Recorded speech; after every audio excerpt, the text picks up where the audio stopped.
નમસ્કાર, BBN news ચેનલમાં આપનું સ્વાગત છે। હું છું કવિતા પંચાલ ને હવે જોઈએ આજના સમાચાર।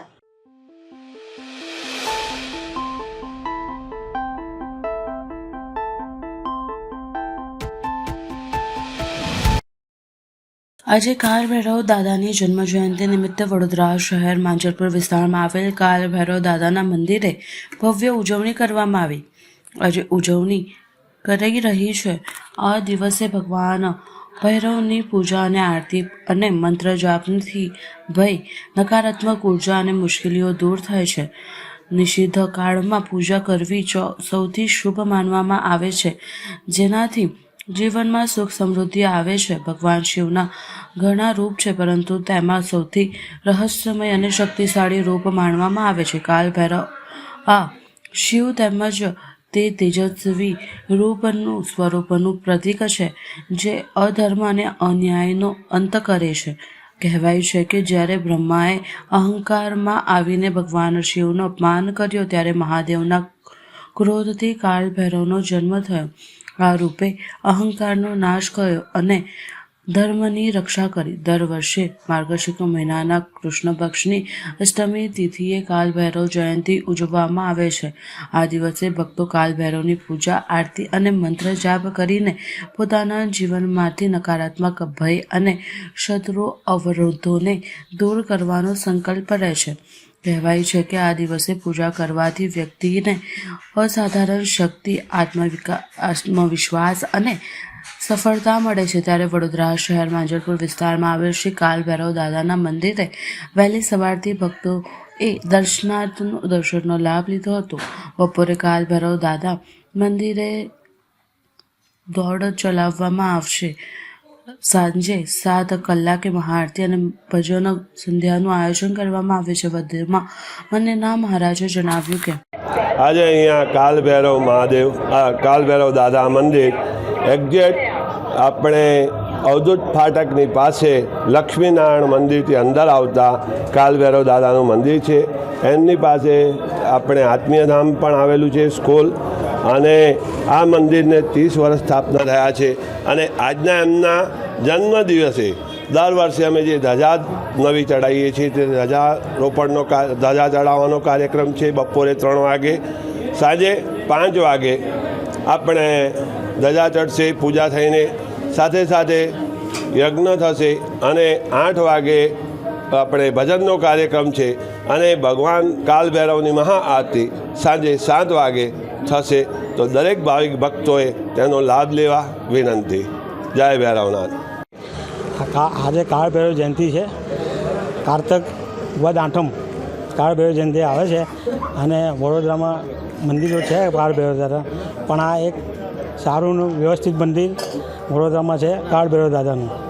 અને એક બીજું દાદાનો અમે પ્રોગ્રામ ચૈત્ર સુદ આઠમે પાટોત્સવ નિમિત્તે પ્રોગ્રામ બધું ઉજવીએ છીએ તે દિવસે પાટોત્સવ। અને આજે સાંજે 5 વાગે દાદાની ધજા ચડશે, રાત્રે ભજન થશે 8 વાગે, અને દરેક ભક્તો માટે આપણે પ્રસાદી રાખી છે।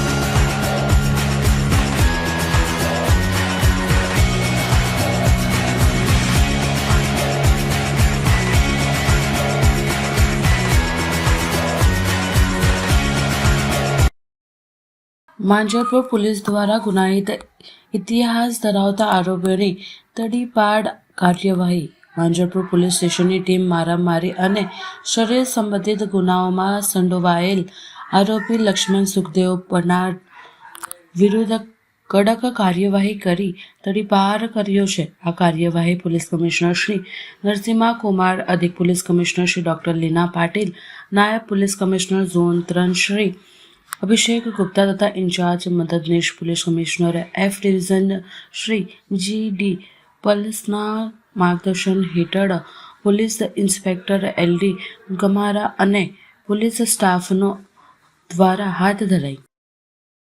ડભોઈ એપીએમસીની ચૂંટણીનું આવ્યું પરિણામ. ડભોઈમાં પ્રથમવાર ભાજપનો ભગવો લહેરાયો. ખેડૂત હિત રક્ષણ સમિતિના 4 અને ભાજપના 6 સભ્યોનો ખેડૂત વિભાગમાં વિજય. 10 બેઠકમાંથી 6 ભાજપ અને 4 ખેડૂત હિત રક્ષક સમિતિમાં ચૂંટાયા. ડભોઈ એપીએમસીમાં પ્રથમવાર ભાજપનો ભગવો લહેરાતા ધારાસભ્ય શૈલેષભાઈ મહેતાએ પાઠવી શુભેચ્છા. ભાજપનું બોર્ડ નંબર 12નું સભ્યોનું બન્યું, જ્યારે 4 સભ્યો ખેડૂત હિત રક્ષણના. ભારે રસાકસી વચ્ચે યોજાયેલ એપીએમસી ચૂંટણીનું આજે પરિણામ જાહેર થયું. ડભોઈ એપીએમસીના ભાજપમાં ભગવો પહેલીવાર લહેરાયો. કોંગ્રેસ છોડી ભાજપમાં આવેલ દિલીપભાઈ પટેલનો 410 મતે વિજય.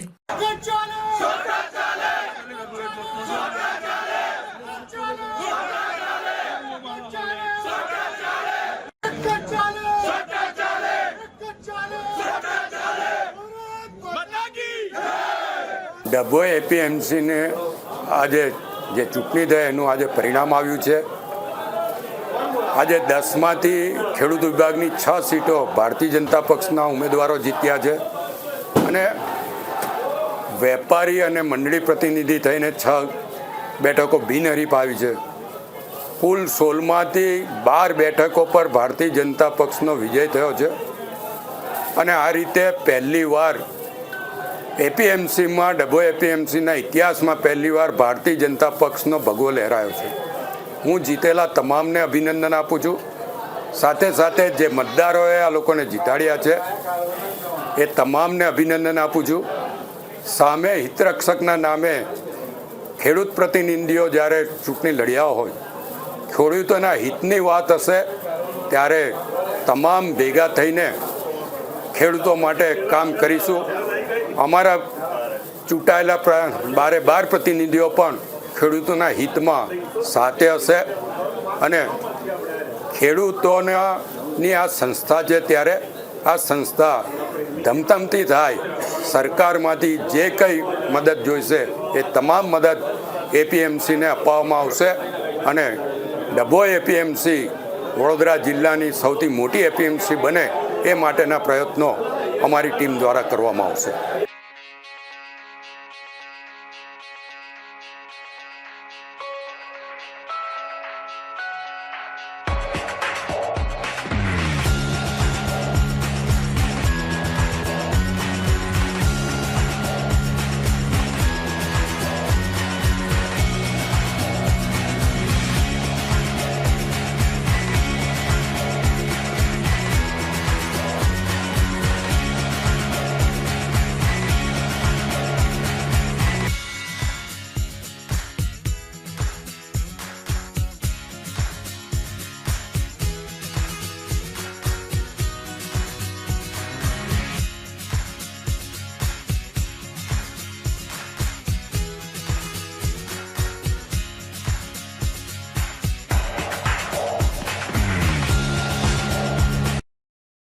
હરિનગર બ્રિજ પાણીની ટાંકી પાસે ચાઇનીઝ તીખું બનાવી દીધું તેમ મારવામાં આવ્યો.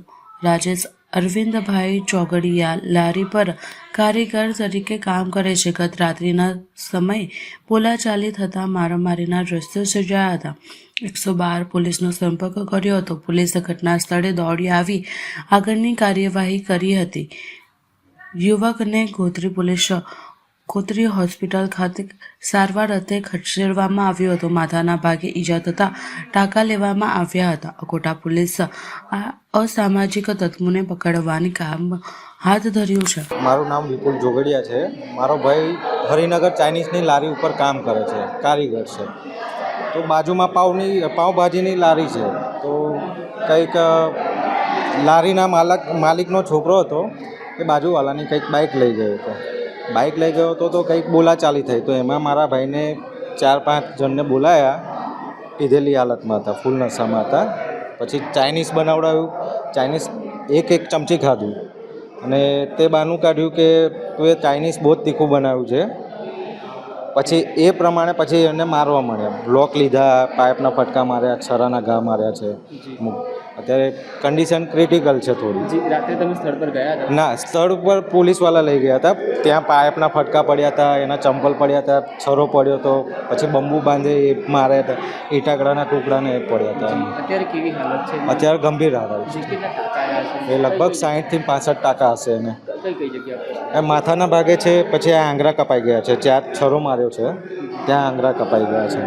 આ બાઇકનું તમે કીધું એટલે બાઇક કોણ લઈ ગયું હતું? બાઇક એકચ્યુઅલી ભાઈનું સ્ટેટમેન્ટ લીધું ને તો ભાઈએ એવું કીધું કે આપણે બાજુવાલાની બાઇક જે ચાઇનીઝની લારીવાળા ઓનર છે ને એમનો છોકરો નાનો છે એ લઈ ગયેલો અને કંઈક બોલાચાલી થઈ હતી તો ભાઈનો કોઈ વાંક નહોતો તો ભાઈને પછી આવી રીતના માર્યો છે.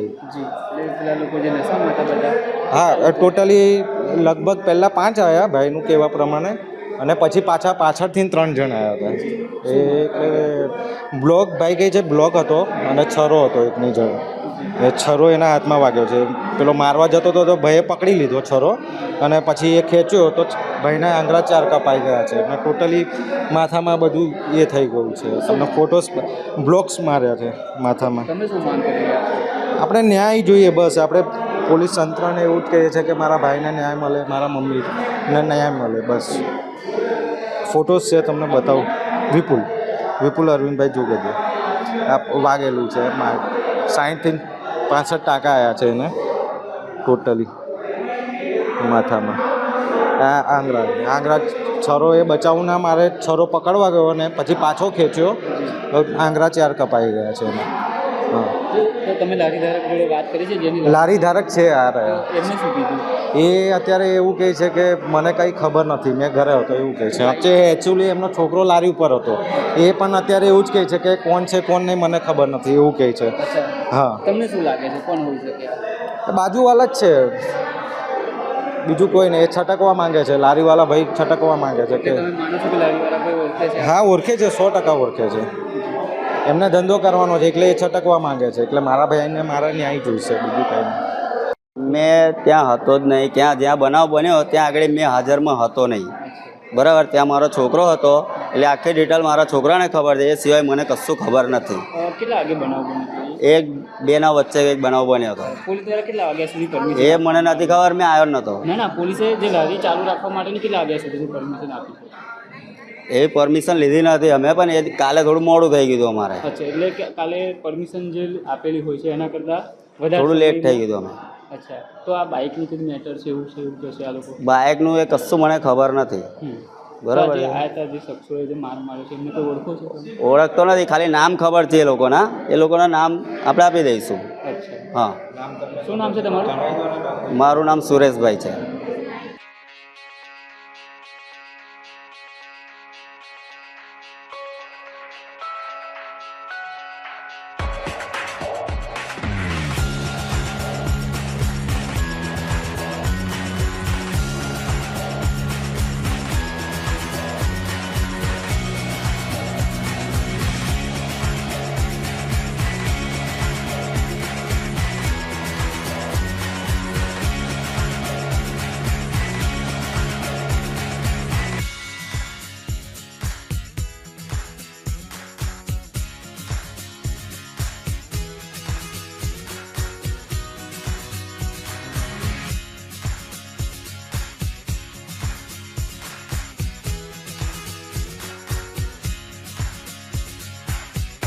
હવે લઈએ એક નાનકડો વિરામ.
ફરી એકવાર BBN ન્યૂઝ ચેનલમાં આપનું સ્વાગત છે. દિલ્હીમાં બ્લાસ્ટ બાદ ગુજરાતમાં high alert. Station railway station ખાતે ચેકિંગ હાથ ધરવામાં આવ્યું હતું. દિલ્હીના લાલ કિલ્લા પાસે થયેલ એક શક્તિશાળી વિસ્ફોટથી સમગ્ર વિસ્તારમાં ગભરાટ ફેલાયો હતો. વિસ્ફોટ એટલો શક્તિશાળી હતો કે નજીકના 5 થી 6 વાહનો નષ્ટ પામ્યા હતા અને 8ના મોત થયા છે તો 24 લોકો ઘાયલ થયા છે. વિસ્ફોટથી વિસ્તારમાં ગભરાટ ફેલાયો હતો અને રસ્તા પર ધુમાડાના ગોટે-ગોટા છવાઈ ગયા હતા. આ દરમિયાન ગુજરાત પણ સુરક્ષા એજન્સીઓ સક્રિય થઈ છે. શહેરના પોલીસ કમિશનરે તમામ પોલીસ સ્ટાફને સતર્ક રહેવાની સૂચના આપી છે. શહેરમાં સુરક્ષા વ્યવસ્થા મજબૂત બનાવવા માટે ચેકિંગ અને પેટ્રોલિંગ વધારવામાં આવ્યું છે. પોલીસને શંકાસ્પદ વ્યક્તિઓ અને વાહન પર ખાસ નજર રાખવાનો આદેશ આપવામાં આવ્યો છે જેથી કોઈ અનિચ્છનીય ઘટના ન બને તે માટે વડોદરા શહેર રેલવે સ્ટેશન ખાતે ચેકિંગ હાથ ધરવામાં આવ્યું હતું.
વડોદરા શહેર માંજલપુર વોર્ડ નંબર 17માં આજે 4 વિસ્તારમાં 1,65 લાખના ખર્ચે રોડ, રસ્તા, ગટર અને પેવર બ્લોકનું ખાતમુહૂર્ત કરવામાં આવ્યું. વડોદરા શહેર માંજલપુર વિધાનસભા ધારાસભ્ય યોગેશભાઈ પટેલ અને કોર્પોરેશનની વિવિધ ગ્રાન્ટોની મંજૂર કરાયેલ કામોને આજે વોર્ડ નંબર 17માં 1,65 લાખના ખર્ચે ખાતમુહૂર્ત કરવામાં આવ્યું. જેમાં દંતેશ્વર ખાતે પથ્થર પેવિંગનું કામ, મુખ્ય રસ્તો કાચો પાકો અને કાર્પેટ સીલકોટ કરવાનું કામ, તરસાલી વિશાલનગર મેઇન રોડ રસ્તા બનાવવાની કામગીરી, માંજલપુર વિસ્તારમાં આવેલ શાંતિકુંજ સોસાયટીથી ગટર લાઇન નાખવાની કામગીરી જેવી 4 વિસ્તારમાં ₹1,65 લાખના ખર્ચે રસ્તા બનાવવાના, ગટર બનાવવાના આવનાર છે, જેનો આજે માંજલપુરના ધારાસભ્ય યોગેશ પટેલના હસ્તે ખાતમુહૂર્ત કરવામાં આવ્યું હતું. આ ખાતમુહૂર્તમાં સ્થાનિક લોકો, સ્થાનિક નગરસેવકો સાથે માંજલપુરના કાર્યકરો ઉપસ્થિત રહ્યા હતા.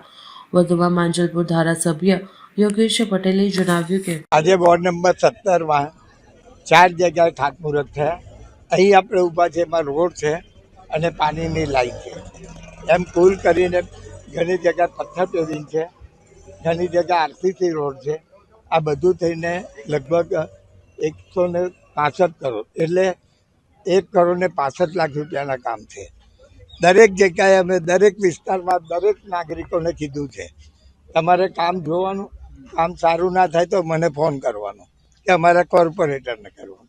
પછીથી તમારી કોઈ બી જાતની કમ્પ્લેન કરશો તો હું સાંભળીશ નહીં. તમારે કામ બંધ કરાવવું હોય તો બી તમને થયું.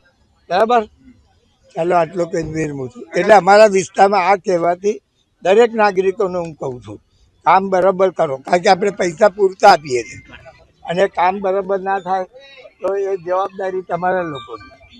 દરેક સોસાયટીમાં કોઈક એન્જિનિયર ને બધા તો રહેતા જ હોય છે, એ લોકોને આપણે કામગીરી સોંપીએ છીએ.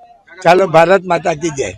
તમે દરેક સોસાયટીની અંદર ખાતમુહૂર્ત કરે છે, લોકોએ ઘણી બધી બી રજૂઆત કરી છે, બીજી બી સમસ્યા બાબતે. કોઈ રજૂઆતો મારા ઘરની આવી નથી. સાંભળો, અહીં એકાદી એ રજૂઆત છે કે ડામર રોડ ખોદીને કરવાનો, એ બી કોન્ટ્રાક્ટરને બોલાવી નહીં કીધેલું છે. હું પોતે રહું છું શ્રીજીધામ સોસાયટીમાં અને 1992થી જ્યારથી શ્રીજીધામ સોસાયટી બંધાય ત્યારથી હું રહું છું. રોડ એ ડેવલપમેન્ટનો એમાં અમારો પણ પોતાનો સક્રિય ફાળો હતો કે જ્યારે કોંગ્રેસના ધારાસભ્યો હતા અને યોગેશભાઈ પણ વહેલા અહીંયા ચૂંટાયેલા તે વખતે પણ અમારા સહકારથી જ ચૂંટાયા હતા. હવે બીજો કંઈ પ્રશ્ન હોય તો પૂછો. શું સમસ્યા છે? હા, જે તમે રજૂઆત કરી- સમસ્યા એમાં આ પહેલી અહીંયા સમસ્યા એ છે કે દિન બ દિન જ્યારે પણ રીસર્ફેસિંગ થાય ત્યારે ઉપર જ પથરાય અને એને કારણે જૂની બનેલી સોસાયટીઓમાં પાણી ભરાવાનો પ્રશ્ન ઊભો થાય, કારણ કે રસ્તો ઊંચો થાય અને પાણી ત્યાં એમ જાય. એટલે એ ન થાય માટે અમે યોગેશભાઈનું ધ્યાન દોર્યું હતું. અને બીજી એક વસ્તુ કે દરેક જણ રેમ્પ બનાવે છે અને રેમ્પને લીધે પાણીનો અટકાવ થાય છે. જ્યાં આગળ ગટરમાં જવું જોઈએ ત્યાં જતું નથી. એટલે અમારી વિનંતી એમને એ હતી કે રોડ ટુ રોડ થાય અને એમાં કોઈનો પણ રેમ્પ એવો નહીં હોય કે જે સરખો ના હોય, વોલ ટુ વોલ હોય. આ બે માગણીઓ અમારી હતી. અને જે કંઈ મટીરિયલ વપરાય તે સારું અને લાંબો સમય ચાલે એવું મટીરિયલ વપરાય એવી અમારી આશા છે. મારું નામ આરસી પટેલ, રમણભાઈ પટેલ.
ઉપલેટામાં ટેકાના ભાવે મગફળી ખરીદી શરૂ થતાં ખેડૂતોમાં આનંદ. ગઈકાલે માર્કેટિંગ યાર્ડ ખાતે યાર્ડના ચેરમેન હરિભાઈ ડુમ્મરના હસ્તે ખરીદનો પ્રારંભ થયો. બપોર બાદ ખરીદી શરૂ થતાં પ્રથમ દિવસે 4 ખેડૂતોની મગફળી ખરીદાઈ હતી. 20 કિલો મગફળીના 1452 રૂપિયા ભાવ ખેડૂતોને ટેકાનામાં મળતા ખેડૂતોના મોઢા ઉપર સ્મિત લહેરાયું. એક ખેડૂત ખાતેદાર પાસેથી 125 મણ મગફળીની ખરીદી કરવામાં આવી રહ્યા હોવાનું જાણવા મળ્યું છે. ગઈકાલે સરકારના આદેશથી શરૂ થયેલા ટેકાના ભાવે મગફળી ખરીદી કેન્દ્ર ઉપર ધોરાજીના પ્રાંત અધિકારી દરગાહ, ઉપલેટાના નાયબ મામલતદાર કરંદિયા સહિત હાજર રહ્યા હતા. ઉપલેટા પથકમાં ટેકાના ભાવે મગફળીની સહેલાઈથી ખરીદી થાય તે માટે સરકાર દ્વારા 4 કેન્દ્રોની મંજૂરી આપવામાં આવી છે. હું હરિભાઈ ઠુમર આજ રોજ ઉપલેટા માર્કેટિંગ યાર્ડ ખાતે સરકારશ્રી મારફત જે કાંઈ ટેકાના ભાવે ખરીદી કરવામાં આવે છે એના ભાગરૂપે આજે ઉપલેટા માર્કેટિંગ યાર્ડ ખાતે ખરીદી શરૂ કરવામાં આવી છે. ઉપલેટામાં લગભગ 18,000 જેવા ખેડૂત ખાતેદારોએ નોંધણી કરી છે. એના હિસાબે લગભગ 3 સેન્ટરો અહીંયા શરૂ થઈ ગયા છે. કોલકી રોડ ઉપર પણ એક સેન્ટર શરૂ થયું છે અને એક પોરબંદર રોડ ઉપર શરૂ થયું છે. ખેડૂતમાં ખૂબ ખુશીનો માહોલ છે. જે કાંઈ વરસાદરૂપી આફત ખેડૂતોને નડી છે અને ખેડૂતો ખૂબ હેરાન થયા છે, એમાં આજે રાજ્ય સરકારનો જે ખરીદીનો નિર્ણય ખૂબ આવકારપાત્ર છે અને ખેડૂતમાં ખૂબ ખુશીની લાગણી છે. આજથી ખરીદી શરૂ થયેલ હોય, આજે 10 મેસેજ નાખ્યા અને 3 ખેડૂતો આવ્યા છે. હજી ખેડૂતો મગફળી તૈયારી કરતા હોય એટલે આવતીકાલથી 50થી ઉપર મેસેજ નાખશું અને ખૂબ સારા એવા ખેડૂતોને આ ખરીદી મારફત લાભ મળે એવી રાજ્ય સરકારને આ તકે હું ખૂબ ખૂબ અભિનંદન આપું છું. ભારત માતા કી જય.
Delhi Lal Qila metro station gate number 1 પર કારમાં બ્લાસ્ટ.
સમાચાર કાલે ફરી મળીશું આ સમયે આ ચેનલ પર. ત્યાં સુધી સમગ્ર BBN ન્યૂઝ ચેનલની ટીમને રજા આપશો. નમસ્કાર.